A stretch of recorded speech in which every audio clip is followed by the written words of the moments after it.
Hello friends, I am going to discuss about a consignment account.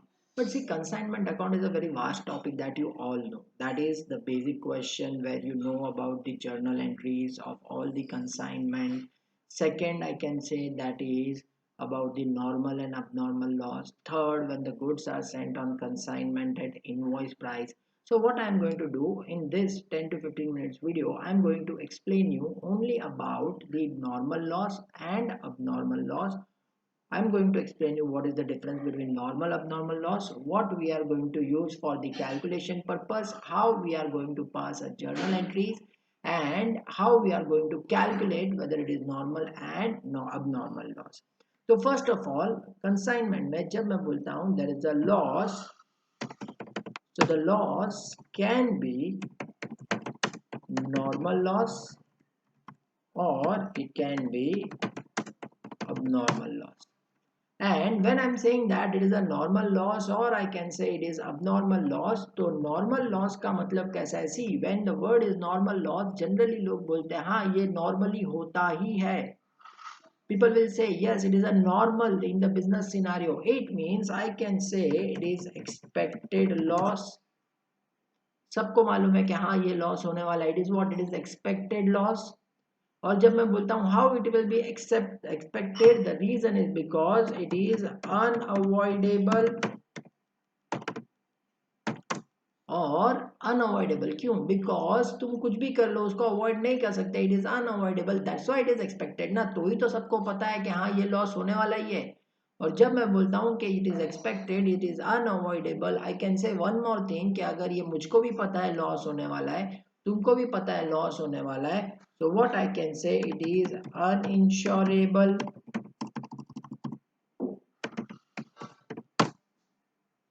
Simple सा example बचपन से हम लोग देखते आए, वो जो शुगर कैन जूस में हम लोग जो शुगर कैन जूस पीने को जाते हैं तो आपको मालूम है मशीन में वो शुगर कैन जब डालता है तो वो कितनी भी बार शुगर कैन को डाले मशीन के अंदर, एंड में मोलासिस बचता है.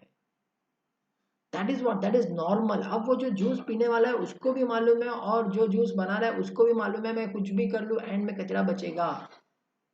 That is normal loss, that is unavoidable.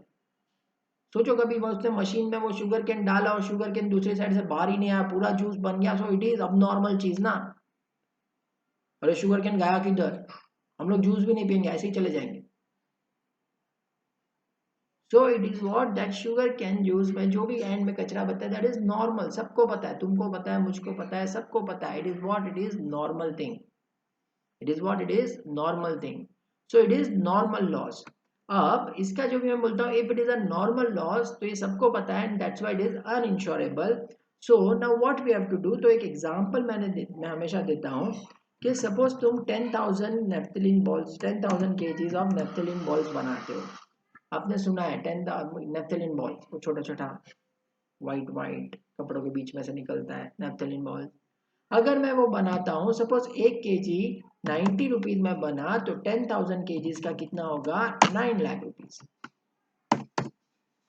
अब सपोज नॉर्मल लॉस, आपको मालूम है नैप्थलीन बॉल्स इवापोरेट हो जाता है पैकिंग के टाइम पे, कुछ तकलीफ होता है, या फिर मैं बोलता हूँ जो हम लोग स्टोर करके रखते हैं उसमें कहीं ना कहीं पे प्रॉब्लम होता है. सो कंपनी को पता है कि भाई कुछ ना कुछ तो उसमें लॉस होने वाला ही है. वॉट एवर यू डू वो लॉस होने वाला ही है. You can not avoid that loss. तो कंपनी को लगता है कि 10% का लॉस होने वाला है, ये मतलब वो क्या बोलेगा, सर 1,000 kg तो मेरा जाएगा ही जाएगा. मतलब मैं क्या बोलता हूँ यहाँ पर, ये गुड्स तुमने प्रिपेयर किया था, ये गुड्स तुमने क्या किया था, मैन्युफैक्चर किया था, उसमें से कुछ तुम्हारा नॉर्मल लॉस हुआ. सो एंड में मैं बोल सकता हूँ goods available for sale, goods available for sale कितना रहेगा? 9,000 kg. अब कॉमन सेंस का बात है, मैं मार्केट में कितना बेच सकता हूँ? सिर्फ 9,000 kg. तो अब if I am a true businessman, मैं क्या बोलेगा कि ये 9,000 kg बेच के कम से कम how much I have to recover? 9 lakh rupees. कोई कोई उस्ताद लोग बोलेगा नहीं सर 8,10,000 रुपीज, 9,000 केजीज, 1 केजी का 90 रुपीज मतलब 8,10,000 रुपीज। मैं बोलेगा भाई 90,000 रुपीज जो डिफरेंस है वो तो पूरा तुम्हारे जेब से जाएगा ना, फिर ऐसा कैसा बिजनेस करोगे?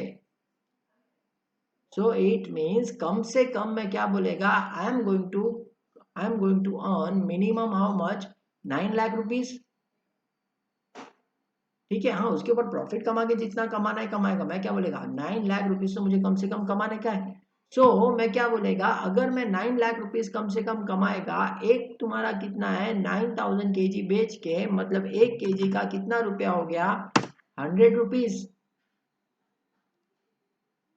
इसके लिए हमेशा मैं क्या बोलता था, when ever there is a normal loss, जो कॉस्ट है बाकी के सब क्वांटिटी उठाएंगे। इट मीन्स देखो पहले 90 रुपीज था, अभी कितना हो गया, 100 रुपया हो गया, मतलब चीज महंगा हो गया। क्यों? बिकॉज मैं मार्केट में 9 लाख रुपया तो कमाना चाहता हूँ, और कितना बेच पाऊंगा, 9,000 ही बेच पाऊंगा, और ये मुझको पहले से मालूम है, तो डेफिनेटली मैं मेरा सेलिंग प्राइस बढ़ा के बेचेगा ना। दूसरा चीज, तुम लोग का गुड्स बना कितने में था, 9 लाख रुपीज में। तुमने कमाया भी कितना, 9 लाख रुपीज। मुझे बताओ क्या तुम्हारे जेब से 1 रुपया भी गया क्या? नहीं ना। इसके लिए जब भी कोई भी नॉर्मल लॉस होता है, there is no journal entries for normal loss. There is no journal entry for normal loss. Why there is no journal entry? Because तुम देखो 9 लाख रुपए का कॉस्ट था and you have earn 9 lakh rupees by selling that. तुम बोलोगे quantity तो कम हुआ ना सर, तो मैं एक चीज बोलेगा, तुम लोग बुक्स ऑफ अकाउंट्स में जो भी अकाउंट्स है उसमें कभी भी क्वांटिटी लिखा है तुमने? What you have return, you have always return what, amount. तो अमाउंट तो 9 लाख रुपया था, और 9 लाख कमा दिया तो तुम्हारे जेब से 1 रुपया भी नहीं गया, and that's why that is called as a normal loss. और हमको एक्सपेक्टेड था, इसके लिए हमने क्या किया था, इसके लिए हम लोगों ने वो सब यूनिट सेल करने के टाइम पे ज्यादा में बेच के सेल कर दिया, दैट इज नॉर्मल लॉस। तो नॉर्मल लॉस का कोई एंट्री नहीं आएगा, तो कंसाइनमेंट अकाउंट में नॉर्मल लॉस कभी भी काम तुम लोगों को एंट्रीज लिखने को नहीं आएगा। बट अब नॉर्मल लॉस देखो, नाम ही बोल रहा है अब नॉर्मल। अब नॉर्मल मतलब अनएक्सपेक्टेड, अब नॉर्मल मतलब sometimes avoidable, sometimes unavoidable, but ये जो भी रहेगा इट इज इंश्योरेबल। क्यों अनएक्सपेक्टेड? कभी तुमने सोचा है कि तुम्हारा फैक्ट्री बहुत अच्छा है, वो फैक्ट्री में कम से कम साल में एक बार आग लगता ही है? क्या कोई भी कंपनी वाला एक्सपेक्ट करेगा? क्या वो ऐसा सोचेगा मेरा एम्प्लॉय बहुत अच्छा है, कम से कम 2 लाख का चोरी करता ही है? नहीं, अगर ये सब हुआ तो it is what, it is unexpected, ऐसा कोई एक्सपेक्ट नहीं करता है, और ये अनएक्सपेक्टेड चीज है। इसके लिए क्या बोलता है, ये इंश्योरेंस कंपनी उसका क्लेम भी देता है। तो जब भी आप क्वेश्चन देखोगे इंश्योरेंस क्लेम अगर मिलता है तो वो अब नॉर्मल लॉस वाला ही है। दूसरा चीज, आपने 12th स्टैंडर्ड में हमेशा एंट्री पास किया था, goods destroyed by fire, goods lost by theft, ये सब वो सब अब नॉर्मल लॉस है। So what I can say that अब नॉर्मल लॉस उसका जर्नल एंट्री आएगा ही आएगा, you can not avoid that, उसका एंट्री आएगा ही आएगा। तो उसका एंट्री क्या आएगा, कंसाइनमेंट अकाउंट में। याद करो ट्रेडिंग अकाउंट में तुम गुड्स लॉस्ट कहाँ पर लिखते थे, क्रेडिट साइड पर लिखते थे। सेम वे यहाँ पर भी अब नॉर्मल लॉस कहाँ पर लिखोगे, क्रेडिट साइड पे। बट मेन चीज ये है कि अब नॉर्मल लॉस का वैल्यूएशन करने का, अब नॉर्मल लॉस का क्या करने का, वैल्यूएशन। अब ये अबनॉर्मल लॉस का वैल्यूएशन कैसे होगा, तो अबनॉर्मल लॉस का valuation will be same as valuation of closing stock. और तुम क्या बोलोगे सर ये अबनॉर्मल लॉस है तो इसको क्यों हम लोग अलग से वैल्यू करेंगे, the reason is abnormal loss है, इट इज अनएक्सपेक्टेड है। अगर ये अनएक्सपेक्टेड है मतलब तुम्हारी गलती की वजह से हुआ है, तो उसका जुर्माना भी कौन उठाएगा, कंपनी। और इसके लिए कंपनी उसको कहाँ पर लिखते थे, लॉस बताते थे। और आपको मालूम है दूसरा इफेक्ट उसका पीएनएल में आता था अगर इंश्योरेंस क्लेम नहीं मिलता था तो सेम वे यहाँ पर भी अबनॉर्मल लॉस हम लोग क्या करेंगे, जितना भी अबनॉर्मल लॉस है उसको उठा के हम लोग trading account, sorry consignment account में क्रेडिट साइड पे लिख देंगे बाय अबनॉर्मल लॉस। और अगर इंश्योरेंस क्लेम मिला है तो वो नीचे वर्किंग में दिखाते हैं कि इंश्योरेंस क्लेम मिला है, उतना माइनस कर दो, बचा हुआ difference we have to transfer general trading and profit and loss account, general trading and profit and loss account. abnormal loss का valuation will be same as valuation of closing stock. सिर्फ ध्यान कहां पर रखने का, ध्यान ये रखने का है क्लोजिंग स्टॉक का वैल्यूएशन मतलब वो 3 step, goods sent on consignment, proportionate expenses of consignor, proportionate expenses of consignee.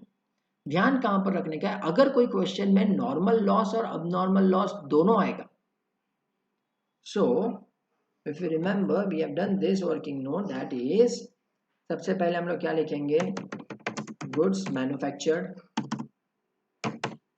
Quantity में, ठीक है, we will write quantity, suppose 10,000 quantity, उसमें से लेस नॉर्मल लॉस, सपोज 10%, तो ये कितना आएगा 9,000। तो इसको मैं क्या बोलता हूं, इसको मैं बोलता हूं हमेशा गुड्स अवेलेबल फॉर सेल, इसको मैं क्या बोलता हूँ, गुड्स अवेलेबल फॉर सेल। और ये बहुत इंपॉर्टेंट चीज है, ये बहुत इंपॉर्टेंट फैक्टर रखता है गुड्स अवेलेबल फॉर सेल। फिर इसमें से मैं बोलता हूं चलो less abnormal loss, less sold, फिर जो बचेगा उसको मैं क्या बोलेगा, that is my closing stock. तो ये क्लोजिंग स्टॉक का वैल्यूएशन में अगर कोई पूछेगा कि कितना क्वांटिटी आएगा, so I have to do like this. अभी अबनॉर्मल लॉस सपोज 500 यूनिट है, और ये जो सेल किया दैट इज सपोज 7,500, तो मेरा क्लोजिंग स्टॉक कितना बचेगा 1,000। अब मेरे को अगर क्लोजिंग स्टॉक का वैल्यू करना है या अबनॉर्मल लॉस का वैल्यू करना है, तो एक चीज क्या ध्यान रखने का, जहां पर गलती होने का बहुत स्कोप रहता है, सपोज ये 10,000 kg जो मैंने कमाया परचेज किया था, एक 100 रुपीज का था, या मैं लिखता हूं इसको एक 90 रुपीज का था, मतलब टोटल 9 लाख रुपीज, मतलब टोटल कितना था 9 lakh rupees.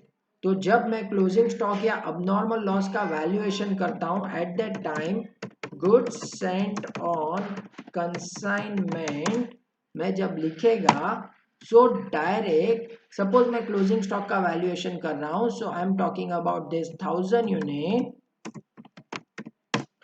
I am talking about this 1,000 unit, तो 1,000 इंटू पर यूनिट 90 नहीं करने का, दिस इज रॉन्ग। बहुत स्टूडेंट ये मिस्टेक कर लेते हैं, but this is wrong. What you have to do, ये गलत है, what you have to do, you have to do like this कि तुम्हारा टोटल खर्चा 9 लाख रुपीस का हुआ है, और ये 9 लाख रुपीस तुम कितना यूनिट बेच के कमाना चाहते हो, 9,000। देखो मैंने क्या लिया, गुड्स अवेलेबल फॉर सेल, मैंने क्या लिया, गुड्स अवेलेबल फॉर सेल, ये 9,000 यूनिट बेच के ही मैं कमा सकता हूं ना। सो 9 लाख इज फॉर 9,000, तो क्लोजिंग स्टॉक का 1,000 यूनिट, उसके लिए कॉस्ट कितना, तो ये मेरा कितना आएगा,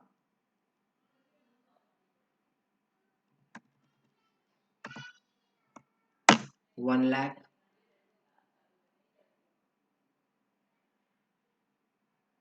अगर तुम 1,000 इंटू 90 करोगे तो इट विल बी 90,000, रॉन्ग हो गया ना, 10,000 का फर्क उधर ही आ गया।